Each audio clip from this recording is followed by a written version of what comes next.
We obviously know Michelin for the performance on the racetrack, but it's like literally every part of your life, right? Tires is everywhere. I mean, it's in our shoes, how we move. I'm always doing something, so or I'm doing on my shoes, or I'm riding a car, a bike, an airplane, you have a tire. Yeah. You have everywhere. So tires is part of our life if we take it for granted sometimes, right? In 2010, I started flying. It's a great addition to racing. Certainly there's two phases of flight that are super important. That's taking off and landing. And when you land, you want reliability. You want to make sure that you've got a good set of tires underneath you.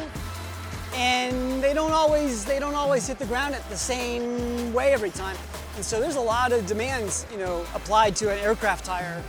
How about this? This is wild. No air, you can't puncture anything. I have a couple of side-by-sides. John has a couple of side-by-sides up in Maine, and punctures are never very fun. Fortunately, I got some property in North Carolina where I live and make side-by-side trails and all that kind of thing. So yeah, for me, I'm looking for something that has good grip, and then obviously I don't want something that punctures, right? So that's the most important thing, I think. We got into triathlons last year during COVID, so cycling is a big part of that. As a racing driver, we're competitive, so any little advantage you can get when you're riding, in a half Ironman, the longest race we've done is a 56-mile bike. If you can find little bits of time every mile with a more efficient and fast tire from Michelin, then you're going to make up that much more time over that race.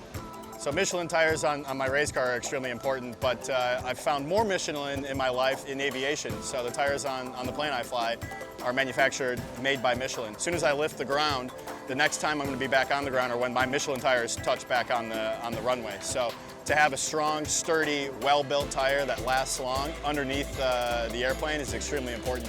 Definitely similar aspects. You want a tough tire that has plenty of grip when I'm riding around on a Harley. Michelin definitely checks those boxes off too, It's a great tire for a motorcycle and the race car. We're from Florida, so there's obviously some weird stuff that goes on down there.